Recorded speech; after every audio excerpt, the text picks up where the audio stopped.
الحمد لله وكفى وسلام على عباده الذين اصطفى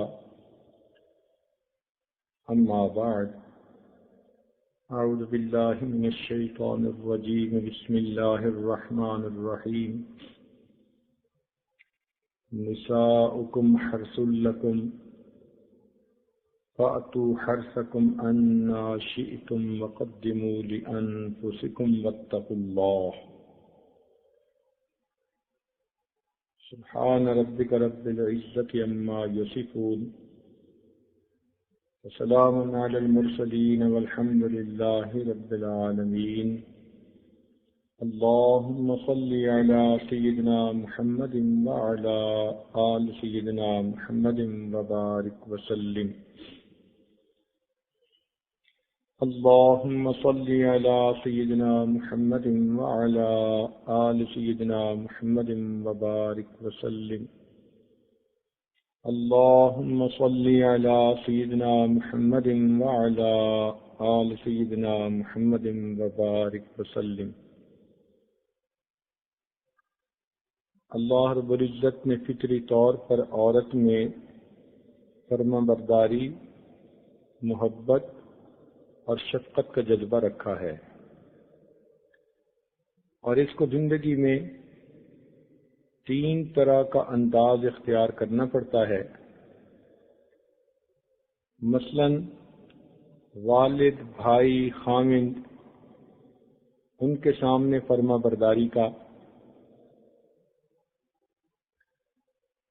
والدہ، بہن اور دوسری عورتوں کے ساتھ محبت کا، اور اولاد کے ساتھ شفقت کا۔ تو چونکہ اس کی زندگی کے 3 رخ ہیں، اس لیے اللہ رب العزت نے ہر عورت کے اندر یہ تینوں جذبے رکھ دیے۔ فرما بردار طبیعت اتنی ہوتی ہے کہ اپنے والد کی فرما برداری کرتی ہیں، اور جس دن والد کی وفات ہوتی ہے اپنے بھائی کی فرما برداری شروع ہو جاتی ہے۔ اپنے سے عمر میں چھوٹا بھی ہو تو بھی اس کی بات مانتی ہیں، اس کو اپنی باپ کی جگہ سمجھتی ہیں۔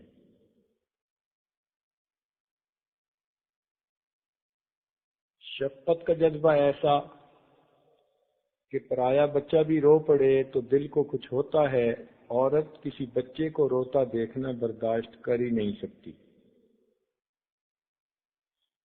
بحیثیت بیوی، دین اسلام کی نظر میں سب سے اچھی بیوی وہ ہے، نبی علیہ السلام نے ارشاد فرمایا کہ جس کے اندر 4 صفات ہوں۔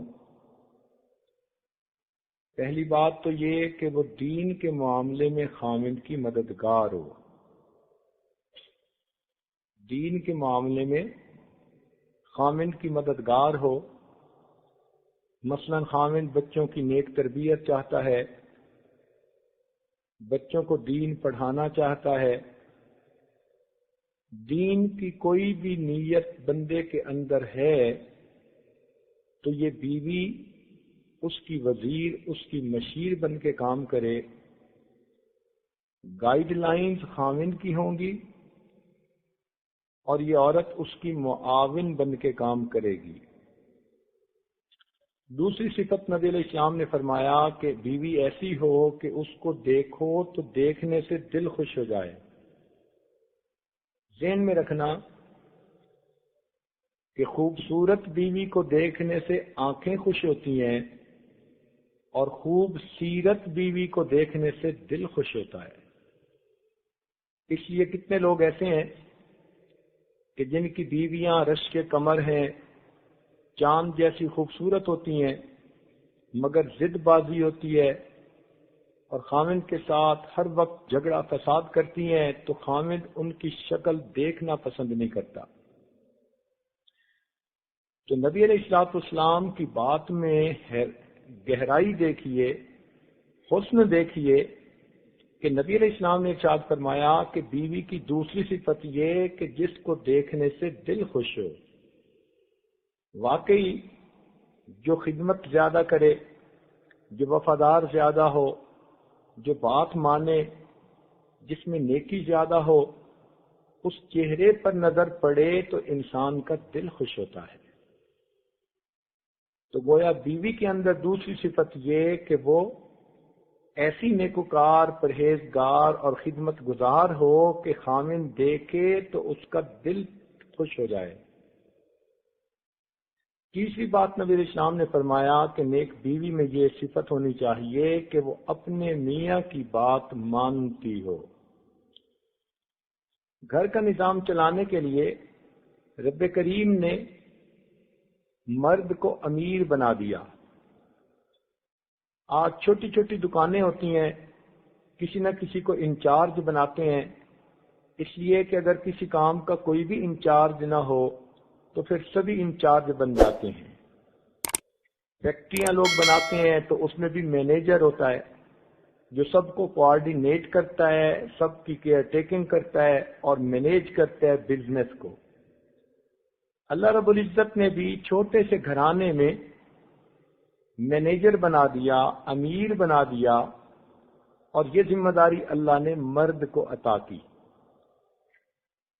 عورت کو نہ بنانے میں دو وجوہات تھیں۔ ایک تو یہ کہ یہ امیر بنتی تو باہر کے کاموں کو کیسے سمیٹ پاتی، اور دوسرا یہ کہ طبعاً عورت نرم مزاج ہوتی ہے، جلدی متاثر ہو جاتی ہے، جذبات میں جلدی آ جاتی ہے، لہذا اس کے فیصلے بڑے جلدی ہوتے ہیں۔ اگر طلاق کا حق کبھی عورت کو دے دیا جائے تو مرد تو زندگی میں 3 طلاقیں دیتا ہے، یہ ایک دن میں 300 طلاقیں دے کر دکھا دے گی۔ اس لیے اللہ تعالیٰ نے مرد کو امیر بنایا اور فرمایا الرجال قوامون علی النساء، کہ اللہ تعالیٰ نے مردوں کو عورت پر قوام بنا دیا، یعنی وہ ان کے گھر کی زندگی کے قیام کا سبب ہیں، ان کے امیر ہیں۔ تو جب پروردگار نے ڈیسیژن فرما دیا، اب جھگڑے کی ضرورت ہی کوئی نہیں۔ خواہ مخواہ بیوی الجھتی پھرے کہ میری بات مانی جائے، میرا ہاتھ اوپر رہے، یہ خواہ مخواہ کی زندگی کو ضائع کرنے والی بات ہے۔ نیک بیوی وہی ہوتی ہے جو اپنے خاوند کو بڑا بنا کے رکھے کہ اس لیے اللہ نے اسے بڑا بنایا۔ چنانچہ کتنی ایسی نیک بیویاں ہیں کہ اپنے خاوند سے تعلیم یافتہ بھی زیادہ ہوتی ہیں، اپنے خاوند سے ان کو ذہانت، عقل مندی، ہر اعتبار سے، بصیرت کے اعتبار سے فضیلت حاصل ہوتی ہے، مگر ان کو دیکھا کہ ہر بات میں وہ پگڑی اپنے خاوند کے سر پہ باندھتی ہیں، ہر بات اپنے خاوند کے ذریعے سے کرواتی ہیں، لوگوں کی نظر میں اس کو بڑا بناتی ہیں۔ اللہ تعالیٰ کتنے خوش ہوتے ہوں گے اس عورت سے کہ جو کام تو خود سمیٹے اور کریڈٹ اپنے میاں کو دے، اس لیے کہ اللہ نے اس کو بڑا بنایا۔ آج کل کی ایک بڑی مصیبت جو شیطان نے ڈالی وہ یہ کہ شادی ہونے کے بعد میاں بیوی یہ طے ہی نہیں کر پاتے کہ آخری فیصلہ کس کا ہوگا۔ شریعت کا حکم ہے کہ اگر کسی جماعت میں کوئی امیر ہو تو اللہ تعالیٰ کی مدد امیر کے ساتھ ہوتی ہے۔ امیر جو بھی فیصلہ کر دے گا اللہ تعالیٰ کی مدد ساتھ ہوگی۔ تو گھر میں خاوند امیر کی مانند ہے، لہذا جو فیصلہ خاوند کرے گا برکت اس میں ہوگی۔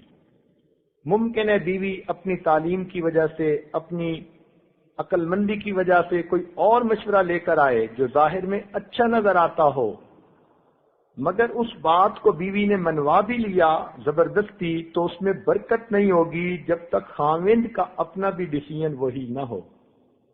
اس لیے بیوی کو چاہیے کہ جو کام بھی کرنا چاہتی ہے اپنے خاوند کو پیش کرے اور اس کو اپنے ساتھ ملائے، کانفیڈنس میں لے، اس کے دل کو خوش کر کے اس سے وہ فیصلہ کروائے تاکہ اس فیصلے کے اندر برکت ہو جائے۔ اللہ تعالیٰ قرآن پاک میں فرماتے ہیں عسیٰ ان تحبوا شیئا وہو شر لکم، ممکن ہے تم ایک چیز کو پسند کرو تمہارے لیے اس میں شر ہو، وعسى ان تکرہوا شیئا وهو خیر لکم، اور ممکن ہے تم ایک چیز کو ناپسند کرو، تمہارے لیے اس میں خیر ہو، واللہ یعلم وانتم لا تعلمون، اللہ تعالیٰ جانتے ہیں تم نہیں جانتے۔ لہذا گھروں میں عورتیں جو مشورے کرتی ہیں، باتیں کرتی ہیں، وہ اپنی ظاہری نظر کے طور پر کرتی ہیں، ان کو کوئی پتہ نہیں ہوتا کہ میرے اس مشورے میں برکت بھی اللہ ڈالیں گے یا نہیں ڈالیں گے۔ تو نیک بیوی اپنے مشورے میں برکت دلوانے کے لیے اپنے میاں کو مناتی ہے، اور میاں کو منا لینا نیک بیویوں کے لیے بہت آسان ہوتا ہے۔ اگر ایک بندہ ایک وقت میں نہ بھی کہتا ہے کسی بات پر، تو جب وہ بیوی سے خوش ہوتا ہے تو وہ 2 دفعہ ہاں کرے گا۔ تو اس لیے ذرا خاوند کی طبیعت کو سمجھنا اور موقع مناسب کے محل بات کرنا یہ اچھی عادت ہے۔ موقع محل کے مناسب کی گئی بات سونے کی ڈلیوں کی مانند ہوتی ہے۔ چنانچہ نیک بیوی کی تیسری صفت یہ بتائی گئی کہ وہ اپنے خاوند کی بات ماننے والی ہو، اس کے اندر مان کے چلنے کا جذبہ ہو، اور وہ یہی سمجھے کہ میرے پروردگار کا حکم ہے، میں مان کے چلوں گی تو اس میں میرے لیے برکت ہوگی۔ چوتھی صفت یہ بتائی کہ نیک بیوی کی چوتھی صفت یہ کہ وہ اپنی عزت و ناموس کی حفاظت کرنے والی ہو۔ اس عنوان پر تو کئی دنوں سے گفتگو ہو رہی ہے کہ جیسے مردوں کا جہاد میدان جنگ میں جا کر ہوتا ہے، عورت کا جہاد گھر میں رہ کے ہوتا ہے اپنی عزت و ناموس کی حفاظت کے معاملے میں۔ تو 4 علامتیں نیک بیوی کی بتائی گئیں۔ دین میں خاوند کی مددگار ہو، اتنی نیکوکار ہو کہ خاوند کی نظر چہرے پہ پڑے تو اس کا دل خوش ہو جائے، اور اس کے اندر بات کو ماننے کا جذبہ ہو، اور وہ اپنے عزت و ناموس کی حفاظت کرنے والی ہو۔ صداقت ہو تو دل سینوں میں کھنچنے لگتے ہیں واعظ، صداقت ہو تو دل سینوں میں کھنچنے لگتے ہیں واعظ، حقیقت خود کو منوا لیتی ہے گر مانی نہیں جاتی۔ اگر خاوند کسی وقت حقیقت کو ماننے سے انکار بھی کرتا ہے تو نیکوکاری اخلاص کی برکت بالآخر خاوند کے دل کو ماننے پہ مجبور کر دیتی ہے۔ تو نیک بیوی اپنی نیکوکاری کی وجہ سے اپنے میاں کے دل پہ حکومت کرتی ہے۔ گو کہ خاوند گھر کا امیر ہے اور گھر کا بڑا ہے، مگر نیک بیوی اپنی نیکوکاری، اپنی پرہیزگاری، اپنی فرما برداری کی وجہ سے اپنے میاں کے دل پہ حکومت کر رہی ہوتی ہے۔ آج لوگ کہتے ہیں جی فلاں بڑا خوش نصیب ہے۔ سچ بات تو یہی ہے کہ خوش نصیب وہی انسان ہوتا ہے جو اپنے نصیب پر خوش ہو جائے۔ پھر سنیے، خوش نصیب وہی انسان ہوتا ہے جو اپنے نصیب کے اوپر خوش ہو جائے۔ تو جب لڑکی کی شادی ماں باپ نے مشورے کے ساتھ کر دی، اب خاوند جیسا بھی ہے بس اس کے اوپر خوش ہو جائیے۔ بعض لڑکیوں کو دیکھا کہ وہ ساری عمر اسی شکوے میں ہی رہتی ہیں کہ ہمارا خاوند اچھا نہیں چنا گیا، حالانکہ ابتدا میں جب منگنی ہوئی خود بھی خوش تھیں، والدین بھی خوش تھے، سارے خوش تھے۔ اب یہ تو مقدر کی بات ہے۔ تو خوش نصیب وہ ہوتی ہے کہ جو اپنے نصیب پر خوش ہو جائے، بس اس کو خوشی سے قبول کر لیں اور پھر دیکھیں کہ اللہ تعالیٰ کی برکتیں کیسے آتی ہیں۔ آپ اپنی نیکوکاری کے ذریعے سے اپنے گھر کے ماحول کو اچھا بنا سکتی ہیں۔ دنیا تلوار کا مقابلہ کر سکتی ہے لیکن کردار کا مقابلہ نہیں کر سکتی۔ آپ اپنے کردار کی عظمت کی وجہ سے اپنے میاں کا دل جیت لیں۔ اس لیے کسی نے کہا کہ اگر تم حسن میں دوسروں سے زیادہ نہیں تو کم از کم حسن سیرت میں ہی دوسروں سے زیادہ بن کے دکھا دو۔ یہ تو بندے کے بس میں ہوتا ہے کہ اچھی عادات کو اپنائے، اچھے اخلاق کو اپنائے، حتیٰ کہ حسن خلق میں دوسروں سے بڑھ جائے۔ سیرت اگر بری ہو تو صورت کو کیا کریں، سیرت اگر بری ہو تو صورت کو کیا کریں، آنکھوں میں کیا جچے گا جو دل سے اتر گیا۔ تو اگر کوئی عورت اپنی مزاج کی تیزی کی وجہ سے، زبان کی تیزی کی وجہ سے، نالائکیوں کی وجہ سے خاوند کے دل سے اتر گئی تو وہ اس کی آنکھوں میں کیا جچے گی؟ اس لیے حسن صورت کی نسبت حسن سیرت کی طرف توجہ زیادہ دینی چاہیے۔ حسن صورت چند روزہ، حسن سیرت مستقل۔ حسن صورت چند روزہ، حسن سیرت مستقل، اس سے خوش ہوتی ہیں آنکھیں، اس سے خوش ہوتا ہے دل۔ تو حسن سیرت سے دل بندے کا خوش ہو جاتا ہے، اس لیے بیوی کو چاہیے کہ وہ اپنے اندر سیرت اور اخلاق کا حسن پیدا کرے تاکہ وہ گھر کے اندر پرسکون فضا کو قائم رکھ سکے۔ ایک نکتے کی بات عرض کرتا چلوں، ہمارے مشائخ نے کتابوں میں لکھا کہ عورت اگر اپنے خاوند کی اطاعت کرے تو وہ راہ سلوک کی تمام منزلیں طے کر سکتی ہے۔ عورت اگر اپنے خاوند کی اطاعت کرتی ہو تو وہ راہ سلوک جس کو مرد بڑے بڑے مجاہدوں کے بعد جا کر طے کرتے ہیں، عورت اپنے خاوند کی اطاعت کے ذریعے وہ سب منزلیں طے کر سکتی ہے۔ بلکہ یہ عاجز تو یوں کہتا ہے کہ عورت کو خاوند کی اطاعت سے اتنا فائدہ پہنچ سکتا ہے جتنا کہ مرشد کی اطاعت سے بھی نہیں پہنچ سکتا، اس لیے کہ خاوند ہر وقت گھر میں ہے۔ خاوند کی کڑوی کسیلی سن لینا، اس کا نفس کے اوپر اثر زیادہ پڑتا ہے، میں مرتی ہے۔ انسان اپنے نفس کو مٹا سکتا ہے آسانی سے، تو جیسے مردوں کے لیے کہا گیا کہ وہ کسی اللہ والے کے سامنے اپنے آپ کو پامال کر دیں، اسی طرح عورتوں کو کہا گیا کہ وہ اپنے خاوند کے سامنے اپنے نفس کو پامال کر دیں۔ مگر آج کی عورتیں تو یہ چاہتی ہیں کہ بس میاں کا دل مٹھی میں ہو اور جیسے چاہیں اسے نچائیں۔ اللہ تعالیٰ نے قدسی نعمتوں کے لیے مردوں کو بنایا۔ قدسی نعمت سے مراد معرفت الہی۔ مرد لوگ معرفت الہی کے زیادہ قدردان ہوتے ہیں، اور حصی نعمتیں روٹی کپڑا مکان، ان نعمتوں کی قدردان عورتیں زیادہ ہوتی ہیں۔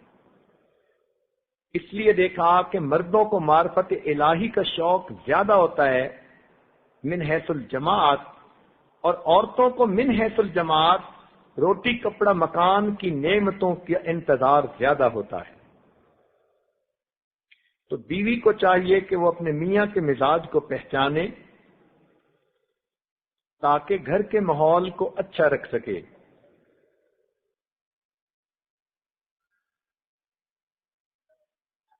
اپنے میاں کے سامنے سچ کی زندگی گزارے، بات کو بدل کے کرنا،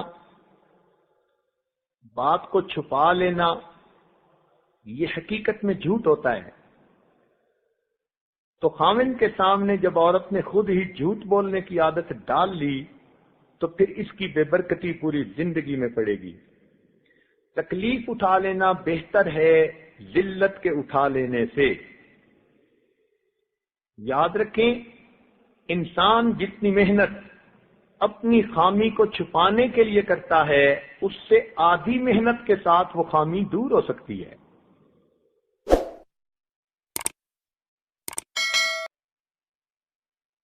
چاہیے کہ خاوند کی بات کو توجہ سے سنے، اور اگر کسی وقت خاوند نے غصے میں کوئی بات کر بھی دی تو خاموشی اختیار کرے۔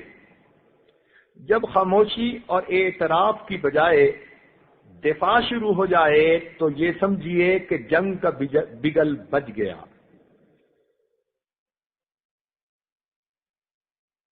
آپ کو اگر اپنے خاوند کی کسی بات پر اعتراض ہے تو آپ محبت کے ذریعے اپنے خاوند کو قریب کیجیے۔ مثال کے طور پر اگر کسی بیوی کو دل میں شک ہے کہ خاوند باہر کہیں غلط قسم کا تعلق بنا چکا ہے، اب اس کے دو طریقے ہیں۔ ایک تو یہ کہ محبت سے اپنے خامند کو اتنا قریب کر لو کہ کسی اور کی طرف آنکھ اٹھا کے بھی نہ دیکھے، اور ایک طریقہ یہ ہے کہ خامند سے جھگڑا شروع کر دو۔ اکثر بیویاں سمجھداری سے کام لینے کی بجائے الٹے جھگڑے کر کے اپنے کیس کو خراب کر لیتی ہیں۔ سنیے اور دل کے کانوں سے سنیے کہ اگر پتہ چل جائے کہ کشتی کے نیچے سوراخ ہے تو یہ فیصلہ کرنے کی بجائے کہ یہ سوراخ کیسے ہوا، پہلی بات یہ کہ اس سوراخ کو بند کرو۔ تو اگر آپ کو پتہ چل گیا کہ خامند کے کریکٹر کی کشتی میں سوراخ ہو چکا ہے تو یہ جھگڑا کرنے کی بجائے کہ یہ سوراخ کیسے ہوا، کیوں ہوا، کس نے کیا، پہلے اس سوراخ کو بند کرو تاکہ کشتی ڈوب نہ جائے۔ اور وہ سوراخ اسی طرح بند ہوتا ہے کہ جب بیوی پہلے سے زیادہ محبت دے تاکہ خامند کا دل باہر کی بجائے گھر میں اٹک جائے۔ جس خطرے کا بروقت احساس ہو جائے سمجھ لو کہ وہ خطرہ ٹل گیا۔ چند اہم باتیں کہ آپ کبھی بھی کوئی ایسا کام نہ کریں کہ آپ کے میاں کے دل میں آپ کے بارے میں کوئی شک پیدا ہو۔ مثلا خامند کو یہ شک ہو کہ یہ جھوٹ بولتی ہے، خامند کو شک ہو کہ یہ پیسے کو چھپا لیتی ہے، خامند کو یہ شک ہو کہ جن لوگوں سے تعلق کو میں ناپسند کرتا ہوں یہ ان سے تعلق رکھتی ہے۔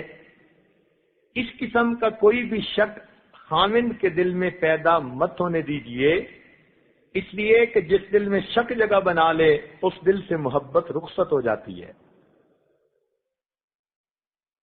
نیک بیوی کو چند باتوں کا خیال رکھنا چاہیے۔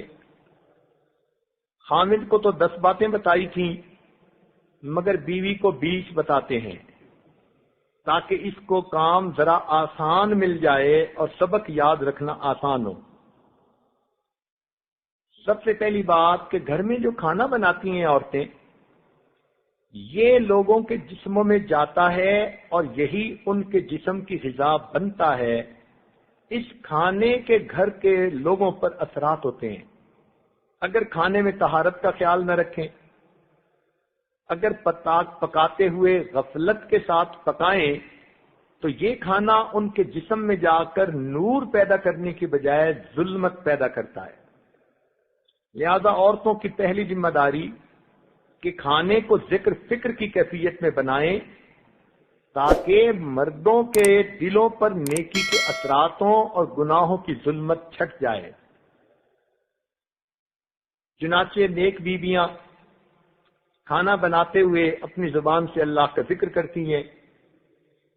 کراچی کے ایک صاحب کے ہاں دعوت ہوئی، کہنے لگے حضرت آپ کا کھانا بناتے ہوئے میری اہلیہ نے 11 مرتبہ سورہ یاسین شریف پڑھی۔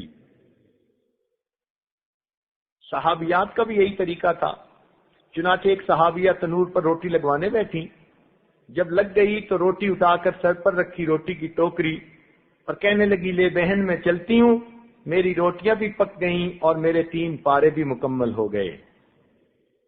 تو صحابیات کی بھی عادت تھی، نیک بیویوں کی بھی عادت ہوتی ہے کہ کھانے کا وقت فقط ہاتھ نہیں چلاتی بلکہ زبان اور دل کو اللہ کی طرف متوجہ کر کے اللہ کی یاد بھی کرتی ہیں، اس سے کھانے کے اندر نور آ جاتا ہے۔ آپ اس کا تجربہ کر کے دیکھ لیں کہ بچوں کو آپ باوضو کھانا کھلائیں اور ذکر کے ساتھ کھانا کھلائیں، آپ کے بچوں میں فرما برداری کا جذبہ بڑھ جائے گا۔ خامند کو آپ ذکر کے ساتھ باوضو اچھا کھانا کھلائیں تو خامند کے دل میں آپ کی محبت میں خود بخود اضافہ ہو جائے گا۔ کھانے کا بہت اثر ہوتا ہے بندے کے اوپر۔ اس لیے میں نے ایک دفعہ یہ واقعہ بھی آپ کی خدمت میں عرض کیا تھا کہ ہمارے امریکہ کے ایک مدرسے میں ایک بچہ 2 سال کے اندر فقط آخری پارہ پڑھ سکا، چلتا ہی نہیں تھا آگے۔